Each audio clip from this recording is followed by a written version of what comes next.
মাতা আগে না সন্তান আগে? পিতা মাতা আগে, সন্তান হলো পরে। তার মানে পিতা মাতার কাছে সন্তানের পাওনাটা আগে, পিতা মাতার কাছে সন্তানের পাওনাটা আগে।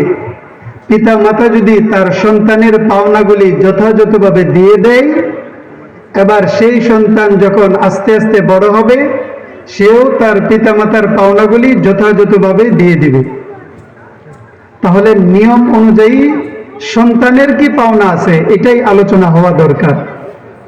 যে আয়াতে কারিমা তেলাওয়াত করেছি, আল্লাহ তাআলা এই আয়াতে বলতেছেন, ইয়াখলুকু মা ইয়াশা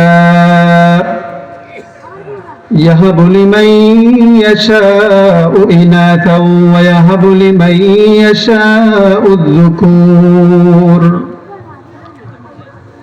আল্লাহ পাক রব্বুল আলামিন বলেন, দুনিয়ার বান্দা সকলেই তোমরা শুনে রাখো, আল্লাহ পাক রব্বুল আলামিন তিনি দুনিয়ার মধ্যে যা কিছু ইচ্ছা তাই তিনি সৃষ্টি করেন।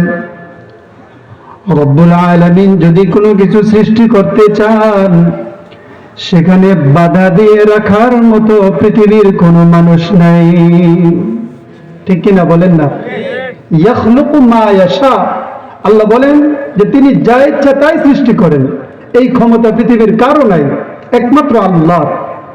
এরপরে আল্লাহ বলতেছেন, ইয়াহাবু লিমান ইয়াশাউ ইনাথা, আল্লাহ যাকে ইচ্ছা তাকে কন্যা সন্তান দান করেন। ওয়া ইয়াহাবু লিমান ইয়াশাউ যুকুর, রব্বুল আলামিন যাকে ইচ্ছা তাকে ছেলে সন্তান দান করেন। আল্লাহ যাকে ইচ্ছা কন্যা সন্তান দান করেন, আবার যাকে ইচ্ছা তাকে ছেলে সন্তান দান করেন। আপনারা বলুন তো দেখি, এই আয়াতের তর্জমা থেকে ছেলে সন্তান দান করেন কে? আল্লাহ। সবাই বলেন কে? আল্লাহ। আবার মেয়ে সন্তান দান করেন কে? আল্লাহ। দুটাই আল্লাহ তাআলা দান করেন। কাউকে আল্লাহ তাআলা ছেলে দেন, কাউকে আল্লাহ তাআলা মেয়ে দেন। আবার আল্লাহ তাআলা আরেক আয়াতের মধ্যে বলতেছেন, আও ইউযাওয়িজুহুম যুকরানা ওয়া ইনাথা, আল্লাহ বলেন, শোনো বান্দা, আমি আল্লাহ ইচ্ছা করলে কাউকে ছেলে এবং মেয়ে উভয়টাই দান করি। সুবহানাল্লাহ। তাহলে কাউকে শুধু ছেলে দেন কে? আবার কাউকে শুধু মেয়ে দেন কে? আবার আল্লাহ বলতেছেন, শোনো, কাউকে আবার মিশ্রণ করে ছেলে এবং মেয়ে দুটাই আমিই দান করি। এই দুইয়ের বাহিরে আরো একটা বিষয় আছে, ছেলেও নাই মেয়েও নাই, এরকম মানুষও আছে না নাই? আল্লাহ বলতেছেন, নিজে বলতেছেন, কোরআনের আয়াত দেখেন, ওয়ায়াজআলু মান ইয়াশাউ আকিমা, আল্লাহ বলেন, আমি আল্লাহ এত মহান ক্ষমতাধর যে আল্লাহ আমি ছেলে সন্তান দেই, কাউকে মেয়ে দেই, কাউকে উভয়টাই দেই। আবার আমি আল্লাহ চাইলে কাউকে কোনোটাই দেই না, বন্ধা রেখে দিই। সুবহানাল্লাহ বলেন। তাহলে ছেলে একেবারেই না দেওয়া, মেয়েও না দেওয়া, এটা কার ক্ষমতা? আল্লাহর ক্ষমতা। আমি এই জায়গায় একটু কথা বলতে চাই। কাউকে ছেলে সন্তান দেন, কাউকে মেয়ে দেন, সেটা আল্লাহই দেন। কাউকে আবার দুইটাই দেন, সেটাও আল্লাহই দেন। কাউকে দুইটার একটাও দেন না, সেটাও কে করেন? আল্লাহ। আপনারা জোরে বলেন না, কে করেন? আল্লাহ। বিষয়টা এমন যে একজন মানুষ, একজন কৃষক মানুষ জমিনের মধ্যে ফসল ফলাইলো, খুব ভালো হয়েছে। আরেকজন একই ফসল ফলাইছে, কিচ্ছু হয় নাই। বলেন তো, একজনের জমিনে ফসল হয়েছে, দিয়েছেন কে? আল্লাহ। আরেক জমিনে ফসল হয় নাই, চেষ্টা সব করেছেন, বীজ দিছেন, সবই দিছেন, ফসল হয় নাই, দেন নাই কে? আল্লাহ। তাহলে দেওয়া না দেওয়া এটা কার ক্ষমতা? আল্লাহ।